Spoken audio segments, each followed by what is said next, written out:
What's up? It's your girl Katie, and welcome back to my world. Welcome back to my world. To my world.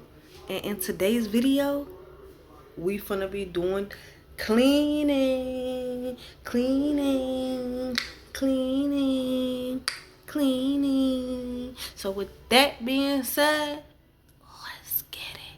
Let's go. Part of a bigger plan. Gary's girlfriend had arranged this game with his friends, and she'd gotten some other friends to invite him out to a different bar at 6 p.m. Also, she could get Gary's house ready for a huge surprise party she was throwing him later that night. Gary and his friends took a seat at the bar and ordered some drinks. And they bragged about the best shots they had made that day. The bartender handed Gary his drink, but before he could take a sip, he heard someone calling Mr. Triano behind him. Gary turned, and he saw a young woman in her mid-20s. His face just lit up. It had been years since he had last seen her, but he recognized her immediately. She was one of his daughter's friends from when they were young. Gary stepped away from the bar, and the young woman hugged him like she was hugging her own father. Gary asked how she was doing, and he wanted to know all about her life. The two talked for a few minutes while Gary's friends drank at the bar.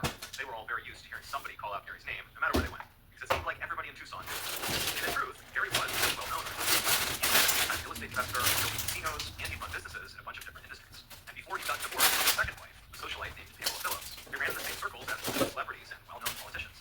The young woman hugged Gary again and said how great it was to see him. He went outside as Gary made his way back to the bar. He went at his watch. It was almost 5:30, so it was just about time for him to head to the next bar to meet his friends.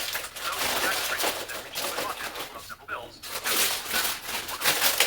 put these flowers in the bar for a tip, then grabbed his bag, shouted goodbye to everyone, and walked out. Gary's friends waved him off and then just kind of shook their heads. Gary couldn't help himself. He always had to be a grand exit. The sun was setting when Gary stepped outside. He looked out at the pink red sky and the mountains and desert in the distance. It was a beautiful day, just about 70 degrees Fahrenheit, and Gary smiled. It was perfect days like this that had helped the Tucson real estate market. And Tucson real estate once paid him millions of dollars. But now, standing there, thinking about his money, all he could do was laugh, or he'd just get depressed. Despite the continued growth of the real estate market, the last few years have been tough on Gary financially. He had spread himself too thin, had made too many high-risk ventures.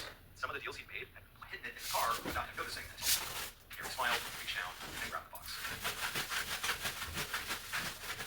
As Gary was getting into his car, the bar inside the country club was getting louder. More people had just come in from the golf course, and everybody was talking and laughing. But suddenly, a huge bang echoed over all that noise. The glass behind the bar rattled, and some people hit the floor, trying to take cover. They had no idea what was happening. A nearby transformer might have blown, or they could be in the middle of an earthquake. Nobody knew. One man at the bar, who happened to be a doctor, took off running towards the parking lot. Gary's friends and some others followed. When they got outside, they felt like they had just stepped into a war zone. Car alarms blared, they saw smoke rising into the air, they saw cars with shattered windshields, and they saw a Lincoln Town car, its windows blown out, its doors shredded, and its roof completely ripped off. The doctor ran right to that car, hoping that nobody was inside, but as he got closer, he could see a man sprawled out in the front seat. Most of this man's clothes had been torn off his body, and he looked burned and bloody. The doctor turned around and shouted for the people who had followed him to call 911 and to stay back. He didn't know if they were all still in danger, and even if they weren't, he didn't want anyone to see what he was looking at inside that car. The doctor leaned in through the space where the car window used to be. He reached down and grabbed the man's bloody wrist. The explosion that had shaken the bar inside killed this man instantly.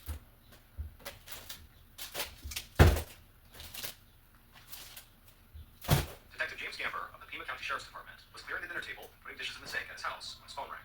He walked across the kitchen and answered it. It was one of his colleagues from the Sheriff's Department, and this colleague said that there had just been an explosion at La Paloma Country Club. Gamber needed to get down there right away. So Detective Gamber ran out to his car and sped off through his residential neighborhood. Gamber had only been a homicide detective with the Sheriff's Department for a short time. In fact, he'd only worked one homicide case at this point. But as he drove to the country club, he had no idea that he was even heading to the scene of a murder. For all he knew, the explosion he was racing towards could have been caused by an accident of some kind. A few minutes later, Gamber pulled into the La Paloma parking lot, and he saw first responders everywhere. He also saw a different group of people, many of them in golf clothes, standing with drive to a much bigger city with a thriving nightlife. Karina turned off the main street onto a side road, drove a little further, and then parked in front of her two-bedroom apartment, which was one of several apartments in a small, crowded complex. Just 6 weeks ago, when she had moved here, this apartment felt like her first real taste of freedom. Now, Karina loved her parents and living on the family farm, but when she had turned 20 very recently, she really wanted to go out on her own. And she wanted to prove to her parents that she could raise her daughter by herself. But things had not quite turned out like she hoped. Karina was raising her child while working at the police station and studying to get into nursing school. She just couldn't do it all. In truth, she missed having her mom and dad's help. So after only having been in this apartment for a little over a month, she decided to move back to the farm. Karina stepped into her apartment and walked past the few moving boxes she'd already packed up. She saw her roommate, Angela Smith, getting something to eat in the kitchen. When Karina had dropped the news on Angela,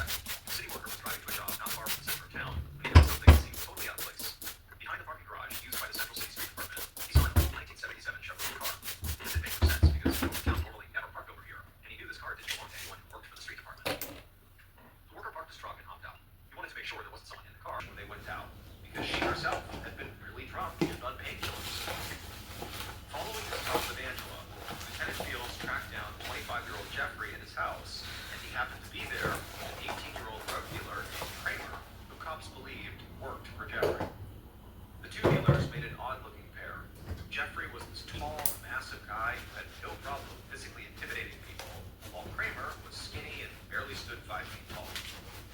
Fields talked to them for a while at the house, but when he got back to the station, he told the chief that both young men barely said a thing. This seemed par for the course, though, because Jeffrey, who'd been questioned many times in the past by police, sort of knew to keep his mouth shut. Even though Jeffrey had started to seem like a strong suspect on the surface, as the investigation went on, Fields was not able to produce enough evidence to convince anyone that they had a case against Jeffrey. And once Jeffrey fell off the radar, the investigation began to dry up. As broken-hearted as police officers and people who knew still were, it seemed to be an effort from everybody to just move on. But the only way for the town to heal was to put this horrific murder case behind them, despite it being unsolved. So as months and years went by, there were only 2 men who seemed to still be actively looking for Karina's murderer. That was her father and 2 kids. Sometimes Fields would pick up Karina's dad at the farm, and they would just drive around together, looking for any potential clue that they might have missed. These fantastic could stick to the wall. Based on Samantha's story and evidence and interviews from multiple investigations conducted over 18 Mama. years, Oh, this is what there it is. basically happened to Karina on October 1st, 1987.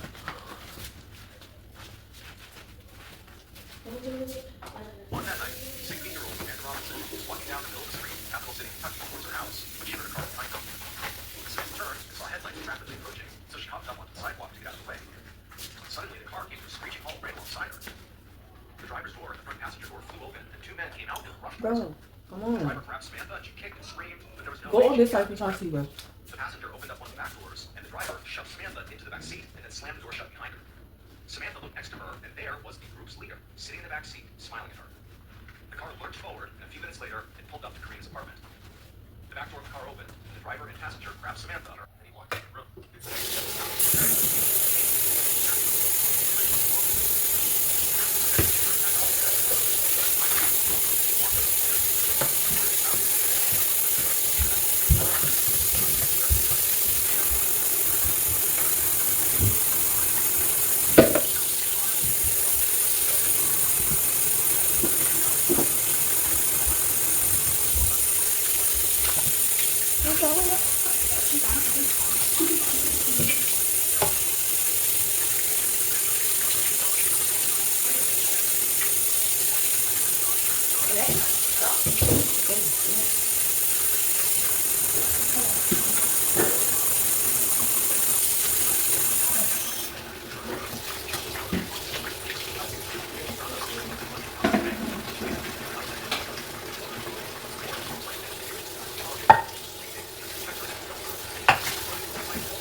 Make this fun. It's fun.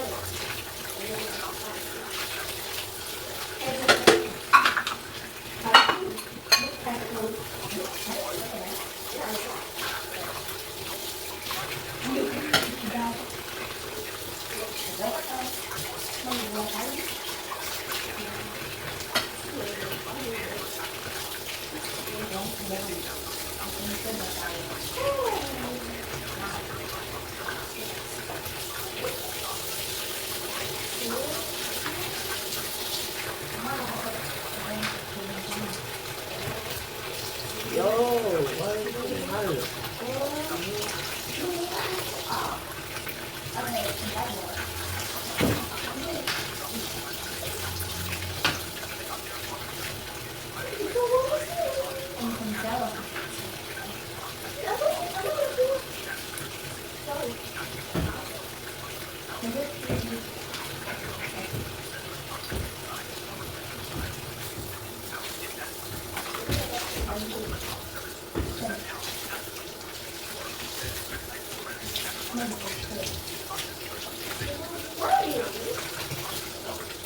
Flatten face.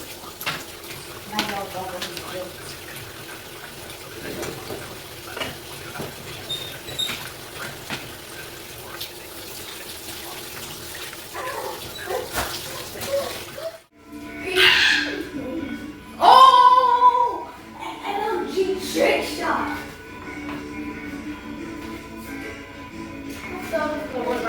Is this something what? Backflip? Stick called laser or something like that. You might have gone to trick shots outside. But I got shot trick shots in here.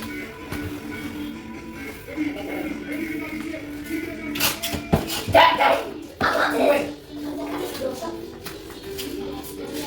I hate the blue. It gives me all my energy.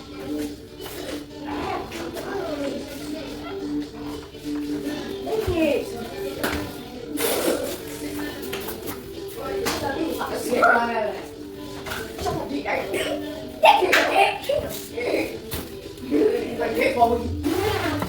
Come on, I thought it was a pup. I thought it was a bat at the goal. He does do something else.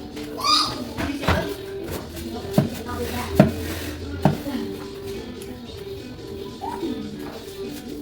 You guys see how dusty you are? Oh, I can't hear.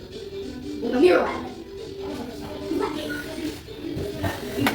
You saying these are the more? No, I don't mirror. You're gonna need to. That's right. Yeah, but it's also. And I'll get. Oh, I fell. What other? It'll wait here. And then. At night, and I went to the house and right after the door, and I saw something like, and I was at the outside door. I think that's kind of that this one was off and we're going directly to us People come to us and their teeth are so bad that they all need to be extracted. They'll be taken out and they even get brand new teeth. But traditionally, the only way of doing this, it usually can take somewhere up to 10 months sometimes to get your permanent teeth. And what's so incredible is through over 10 years of research development, a lot of work that went into making a system where we can get people permanent teeth in 24 hours after surgery. The patient comes in, myself as a restorative doctor, I take measurements for that patient, and the next day the patient is able to have their permanent smile delivered. We have a very experienced team that does this day in and day out. I think it's easy to look at what Mother, my child, you can't feel anything. No. Why would yours if I could feel? What is yours to feel? When he saw she was truly interested in this new individual, Rosalio, he immediately started doing things like buying trackers, following people around. A large picture that makes it easy to see inside Sadie's living room. You're not listening to me. You're fucking stalking me. I'm not stalking you. You get it. I saw your car. You're lying to me. I saw the car. I saw the car. You were here. You were fucking driving. I mean, Holy shit. what? I'm fucking idiot. You're telling the truth now? He was worried about his children if he would have. Mom talking to people, was there anyone new in her life? Was there anything kind of going on? She said that Zechariah had made her go to the window to look at what was happening, and at one point actually had her cover her face so the steam from her breath wasn't being removed, which would be seen from the inside. Yeah, we were just sitting on the couch watching TV, and we were snuggled up next to each other. She had told us that he had put a cell phone in by the air conditioning unit to try to video what was going on. He basically wanted her to see her mom with somebody else. It's actually one of the things she said, I was his spy. It fucking burns. I can't unsee things. Fucking hurts. Makes me sick. Can't fucking undo it. But the Rosalio still missing. It was not about that. It was a warrant, a charge of murder. We then started to look at Zechariah from a stalking aspect. So it was almost as if there were two cases or two investigations going on at once. In the state of Wisconsin, stalking is a felony. He was held in the Kenosha County Jail on the evening of the 19th. The most important thing for us was to get him in custody and get him in custody on something we believe we could hold him on for the long term. At that point, there was a small chance that maybe Mr. Gutierrez was still alive somewhere.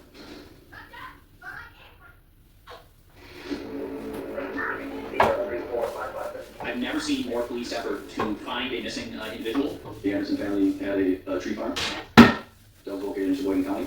We had in excess of, I believe, 8 law enforcement officers that did a search through that, walking side by side, along with 3 cadaver dogs. We turned over every rock we possibly could in this investigation. We continue to have hope that we would be able to find Mr. Gutierrez because we kept having new leads on where he could be. One promising lead led to a state park and a small lake near a job site where Anderson had been working. They had an underwater robot style vessel that they were able to put down there with a camera. I always thought that he would be there, or somewhere around that vicinity, but nothing has come up. Detectives had used Anderson's phone to track where he went on the day Rosalio disappeared. So we also knew that he didn't take his phone everywhere. Mr. Anderson had not used his phone for 2 to 3 hours prior to the disappearance, and up until approximately 2.5 hours after the disappearance. Anderson denied he was anywhere near Rosalio's apartment building on the day of the disappearance. He initially said, well, he said he couldn't remember. Then he said he may have been home asleep, he may have been with his girlfriend. Okay, what's next? Big break. Action. Applebee's here for 25. Zoom in. Get one appetizer and 2 entrees like a new chicken parmesan veggie. Nice, there it is. Yeah, up the burger. And a big bang burger. Comes down higher. Higher. Are you sure? Hold it. Beautiful. Behind it. Choose 1 appetizer and 2 entrees. Applebee's iconic 2 for 25. Now let's eat food in the neighborhood. Were we in that truck? There's power in the word no. At University of Phoenix, there's no application fee, entrance exam, or obligation to enroll. We'll even request your transcript at no additional charge when possible. We believe higher education is for anyone, so we're making it accessible for everyone. Discover the power of no at University of Phoenix.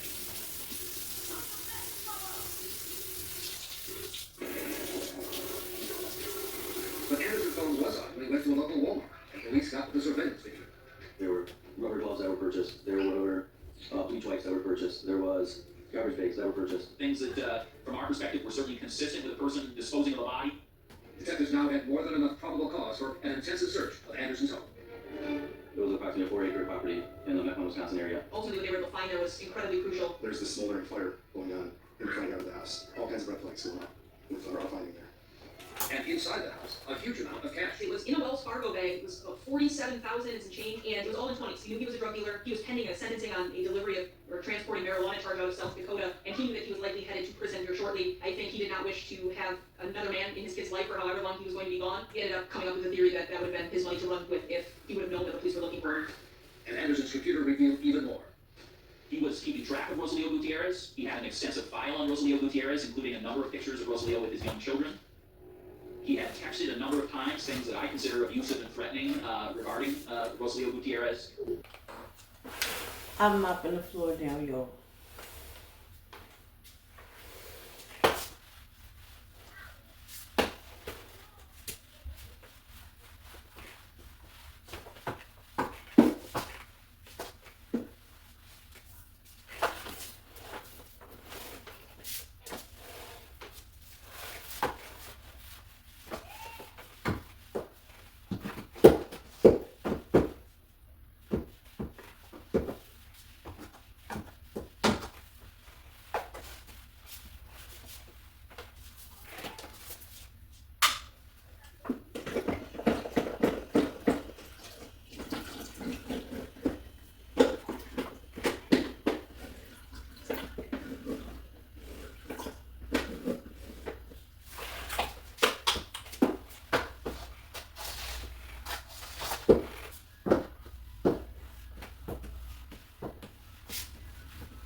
So yo, I'm up here cleaning my room, cleaning the upstairs, y'all. So I'm cleaning the downstairs. Are you sure Now she's not it's just time outside to somewhere? do Jessica's voice cut through the question. We searched everywhere. She was there. Today, Then the next my minute, bed is coming. she was gone. My bed is coming.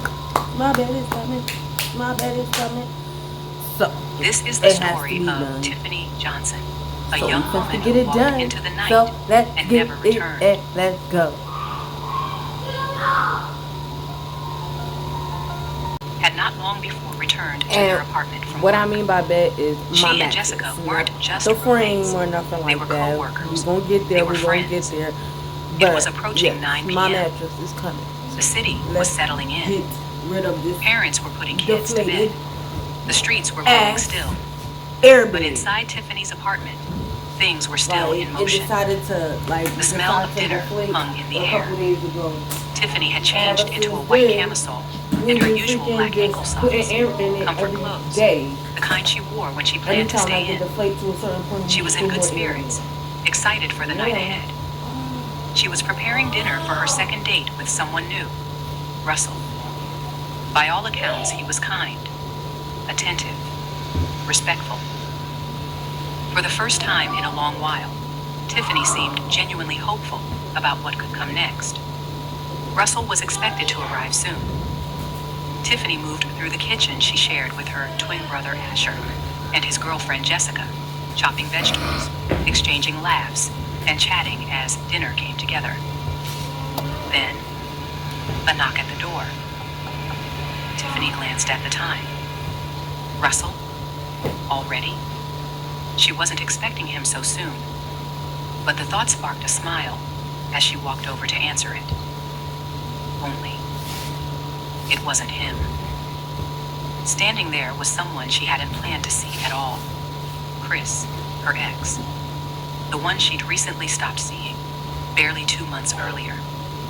He stood in the doorway Like, holding let the me show y'all the six-pack, damn shit. a small bottle of liquor, and she purchased from the corner store. Grinning like it was nothing. See that? Tiffany's heart sank, but she tried to play it off. This wasn't Shit what is she deflating. She So hesitated, every then night we gotta put air in it, and every morning we still wake up on a But deep down, so she didn't want thank him. God our bed, my Chris bed. and Russell couldn't cross paths. Not tonight. She and Chris had broken up, but their story wasn't cleanly finished. Now, nerves rising, and the nightmare she feared inching closer, she came up with a plan to live here, he said. But although he may have moved out, it was clear he hadn't moved on. Asher told the officers he still came around nearly every day, popping up at the apartment like nothing had changed. It never seemed to raise red flags, at least not at first. Jessica added that, after the breakup, whenever Chris came by the apartment to hang out with Asher, Tiffany would retreat to her room and avoid him entirely. She told the officers that Tiffany did not want to be with him anymore. When officers asked if Chris had ever begged Tiffany not to end things, Jessica said, not to her knowledge. Still, both she and Asher were clear about one thing. Chris still had feelings for Tiffany. Very often when he showed up, Jessica noted, he'd ask what Tiff was doing, who she was talking to, and whether she was cheating on him. He was always concerned, always curious, maybe too curious. As the officers pressed further, Asher painted a fuller picture of his sister's shifting heart. He said the time apart might have helped Tiffany see things more clearly, maybe even realize she was better off without Chris. While she still cared about him, she was ready for something new. Tiff. Chris shrugged. He said maybe she'd been picked up by someone. Maybe the mechanic? He wasn't sure. Asher said the vibe was off. Chris was not acting normal. Then Chris turned his attention to Russell, clearly unsettled by his presence. According to Asher, Chris muttered, "This is what I expected all along." Asher tried to de-escalate the moment, telling him to keep his head up. Eventually, Chris left, with his drinks in tow. But Asher's concern was growing. He began texting his sister. No response. He called her. No response. He waited. 10 minutes. Still nothing. 15 minutes. Silence. Worried, Asher told the officers that he and Russell went downstairs together to look for her. It was about 9:45 p.m. and very dark outside. They didn't have to look long. As they reached the side of the building, they spotted something strange. Chris's white 2003 Ford Taurus backed up over the curb onto a grassy area near the back of the garage, right at the retaining wall, in an area where people normally do not park. The trunk lid and both the front and rear driver's side doors were open, and Chris was standing there, doing something behind the trunk. Asher froze, watching from a distance. He didn't feel safe approaching. So he and Russell circled back through the breezeway, hoping to get a clearer view of what Chris was doing behind the building. But they were too late. When they reached the back of the building, Asher again froze in place as he watched Chris quietly shut the trunk, close the car doors, and peel away, speeding off into the night without a word. Once Chris sped off, Asher and Russell cautiously approached the spot where his car had been parked. Asher turned on the flashlight on his phone and began scanning the grass nearby. That's when he said they saw it. Some of the shot glasses Chris had with him earlier. Cigarettes, the kind that he smokes. But even more alarming was what looked like one of Tiffany's socks lying in the grass. This gave him a sinking feeling. Asher said Tiffany hadn't planned to be gone long. Her shoes were still upstairs in the apartment. Then he said, just a few feet away, he found Tiffany's cell phone. And that's when panic set in. Tiff out to a mechanic about her brakes. In the exchange, she wrote, "My brakes are leaking again." The mechanic replied, saying he could come by immediately if it was an emergency. Detectives followed up right away. Anthony confirmed he'd worked on her car just 2 days earlier. He also said he heard from her around 9 p.m. at night, but he never left his home. His wife corroborated his alibi. But then came another red flag. When investigators reviewed Chris's phone activity, something stood out. After leaving Tiffany's apartment, his phone showed him heading west. Then, at exactly 11:01 p.m., just 13 minutes after surveillance cameras captured his car leaving his mother's home, his phone went completely dark. No pings, no calls. It was either turned off or placed in airplane mode. It stayed that way for 23 minutes, and when it came back online, it pinged near his mother's home. The same location where, just days later, police would recover what was believed to be Tiffany's bra and camisole, and a smartwatch believed to belong to Chris, all found discarded in the backyard. To detectives, it was a glaring gap in time, one they believed could be critical. They suspected that those 23 unaccounted for minutes were when Chris disposed of Tiffany's body, and when they mapped out the rest of the timeline, the pieces began to fit. 9:48 p.m. Chris picks up Asher's call after speeding away from the apartment. 10:06 p.m. His car is captured on surveillance arriving at his mother's home. Inside, his parents and neighbors heard dogs barking, but Chris never entered the house, according to his mother. 10:48 p.m. Chris is seen on neighborhood surveillance leaving the area. He had stayed for 42 minutes, never stepping inside. 11:01 p.m. His phone went dark. 11:30 p.m. He returned to the apartment, taking another 42 minutes to return from a location that was 20 minutes away. Just long enough, detectives believed, for something to go terribly wrong. When detectives reviewed the text messages from Chris's phone, what they uncovered painted a disturbing picture. The messages revealed just how obsessed Chris had become with Tiffany, and just how angry he was that their relationship had ended. His tone was intense, controlling, increasingly erratic. He hadn't taken the breakup well, and now detectives believed they had a motive. On the night of October 10, 2016, something happened that Chris couldn't accept. Tiffany was moving on, and that moment became the trigger. It pushed him to make good on a chilling threat he once made. One Tiffany had confided to her mother, "If I can't have you, no one will." But there was still one major problem. They didn't have a body. Without it. Can y'all guess whose bathroom this is? Cause it ain't mine. It ain't my bathroom. Tell me, can y'all guess whose bathroom this is? Who uses this bathroom?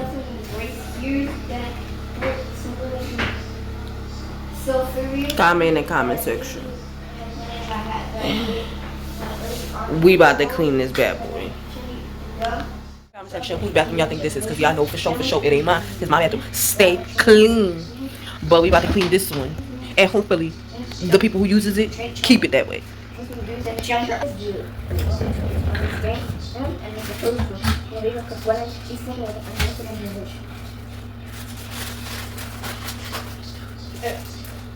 She looks slightly simply because she always wants to be the center of the attention. She had no respect for the mysteries. She doesn't deserve to be linked to them.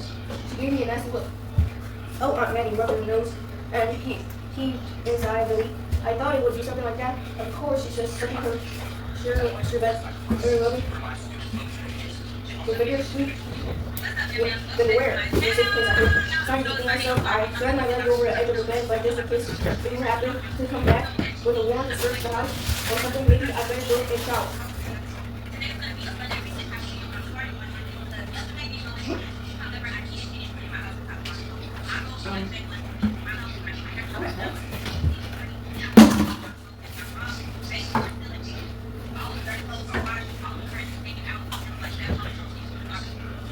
Oh wait, thank you for giving me advice yesterday. Oops! I'll be back on Sophie for the line. You remember grandmother this morning? Grandmother this morning? The phone rang on the floor. Time. The ring on the floor. I didn't see Chester this morning. Going to this day, and now I'm going to bring up 2 girls. The 2 boys. That is all the interesting parts for you. Much of all of them.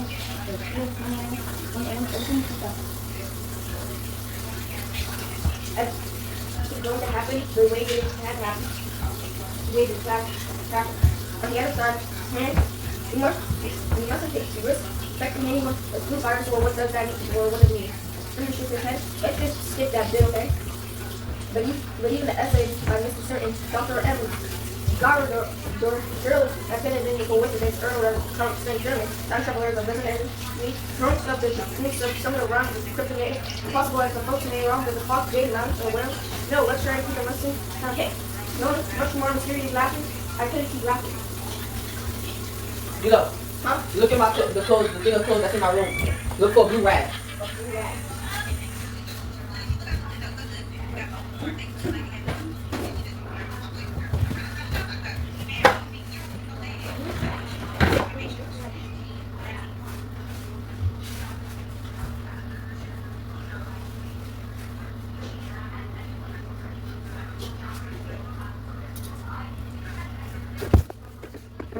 That's the kitchen rag. So leave that right there on the table.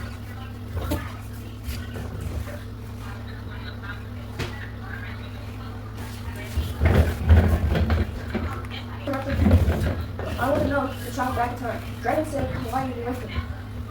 Hey, Giant, how about these? If you finish with Opal, 6. Maybe time travel, 6. January 1902. Devastating effects as with Maya Indians in the past. That was Dr. White speaking. I was genuinely sick of cheer. Mr. George was ashamed of it. Many of the Guardians realized God and there was nothing to be done about those. I said, paper cut. I took a large slip, my paper cut. It all over here, but here, poor girl. I pressed it inside the chest, grumbling at the Guardians. Never turned up. I was less than evil. Mr. George was as fiddle. It was back in time. Excitement. Maybe it was time for I to give up for something that exterminators had been doing for years. Maybe I should. My mom came inside looking really disappointed. I don't know if he was disappointed, and I don't know if he was disappointed, and exterminus or me.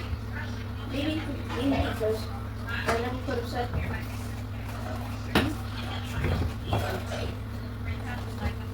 By the way, thank you very much. Yesterday, I think they were going to the exact same. Yes? And you get a team. What's that? During the honest things, your life, that's all we do. Easy true.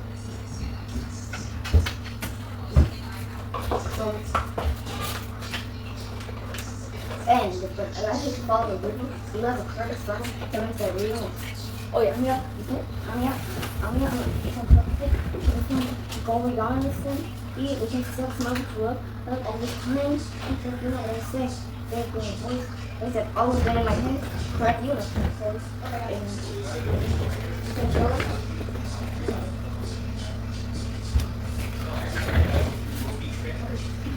That's $3 off rookie. A black umbrella on the car. Over on the road. Very good today. Okay. Cool. You keep doing celebration. Time. That. Again.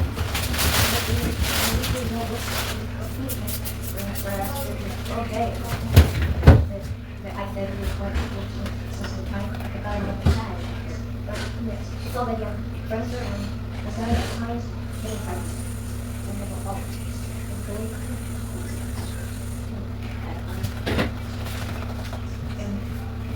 looking down, you know that time earlier this is the way from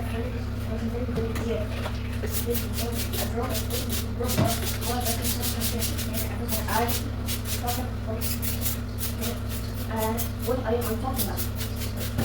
What are you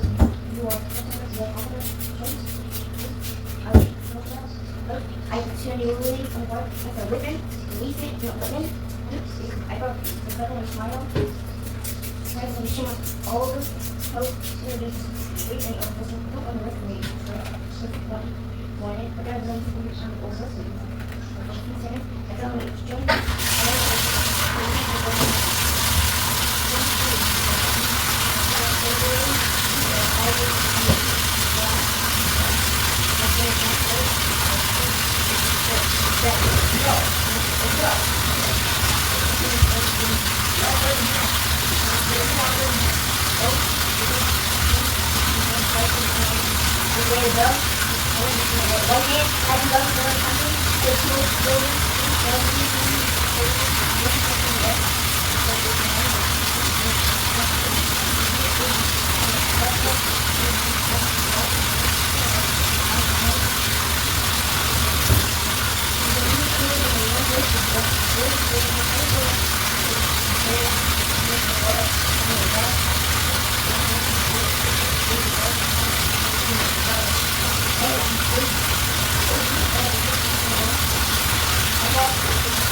Yeah. Do you want the coffee now, or do you want to go out to the food with it too?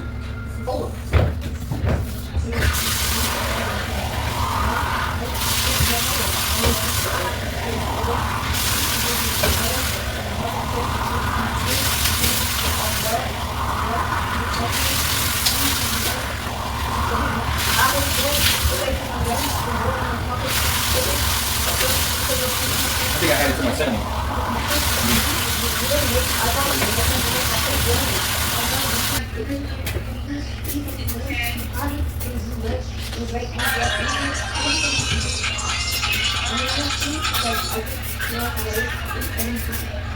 You go back to the bleach, please? Yeah, yeah, bleach.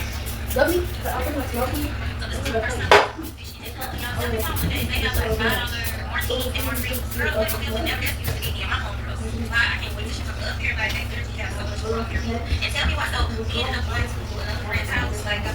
Like poker.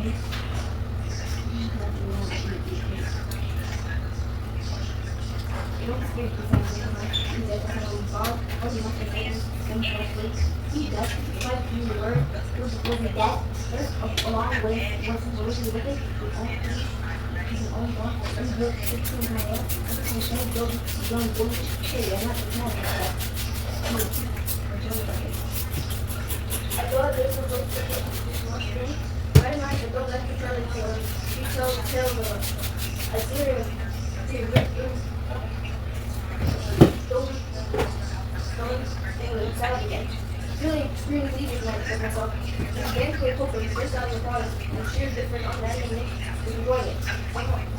Hey, maybe, you know, that's not how you treat people. That's not how you treat people. Really extremely crazy.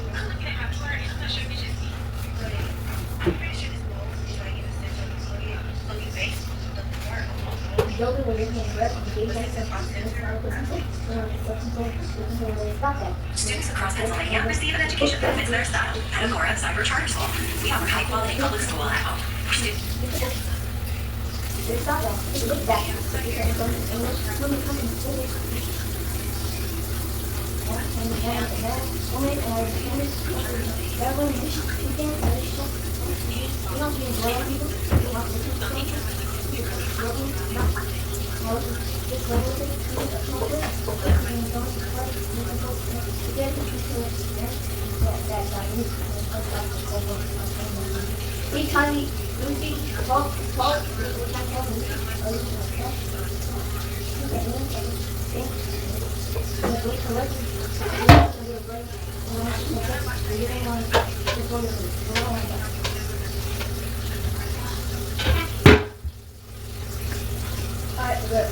I could return, I only had to remember the poker scores. Luke and Paul, top 10 coaches. You think so too? That is what it says. So you serious. I mean, look, stuff. I know what happened. I think people are welfare. That's important.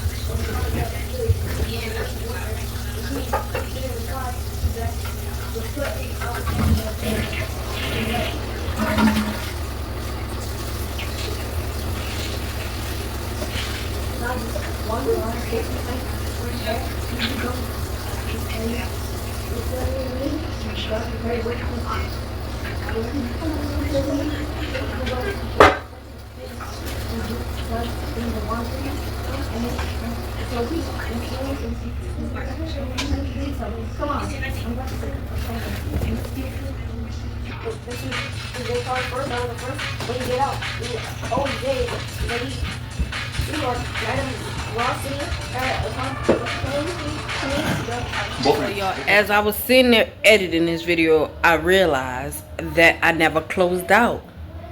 So here I is to close out this vlog. If you enjoyed this video, make sure you like, comment, and subscribe to your girl's world for more content.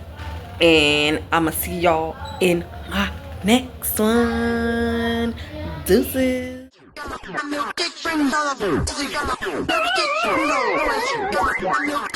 Who is it? You saucy.